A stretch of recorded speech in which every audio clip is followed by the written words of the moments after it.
తూర్పుగోదావరి జిల్లా రంగంపేటలో మహిళా దినోత్సవాన్ని స్ఫూర్తిదాయకంగా జరుపుకుంటున్నారు. స్త్రీలకు సమానత్వం లేదని ప్రశ్నిస్తూ దేవినార్ సిస్టర్స్గా పేరుబడ్డ సోహిత, ధన్యత అనే ఇద్దరు సైకత శిల్పులు దీన్ని రూపొందించారు. సమానత్వమా నీవెక్కడా అంటూ ఈ శిల్పం ప్రశ్నిస్తోంది. 6 అడుగుల ఎత్తు, 12 అడుగుల వెడల్పు ఉన్న ఈ శిల్పాన్ని 3 యూనిట్ల ఇసుకతో 8 గంటల సమయంలో రూపొందించారు. ఈ సైకత శిల్పం చూపర్లను కట్టిపడేస్తోంది. మహిళలను గౌరవించాలనే నినాదంతో ఈ సైకత శిల్పాన్ని రూపుదిద్దారు.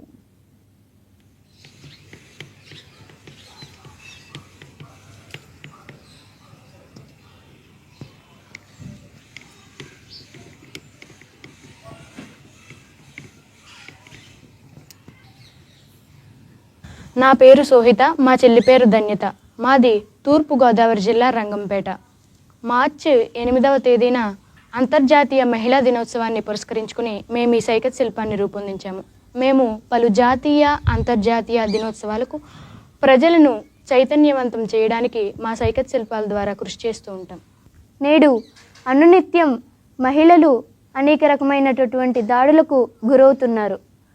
మనం ఈ సమాచారాన్ని ప్రింట్ అండ్ ఎలక్ట్రిక్ మీడియాలో చూస్తున్నాము. నేటి సమాజంలో మహిళలు పురుషులతో పాటు సమానంగా అన్ని రంగాల్లోనూ దూసుకుపోతున్నారు. అయినప్పటికీ అక్కడక్కడ అసమానతలు, వివక్షతకు గురవుతూనే ఉంటున్నారు. మేము ఈ అంశాన్ని దృష్టిలో పెట్టుకుని అత్యాచారాలు, అసమానతలు, ప్లీజ్ రెస్పెక్ట్ ఉమెన్, సమానత్వమా నీవెక్కడ అన్న నినాదాలతో మేము ఈ సైకత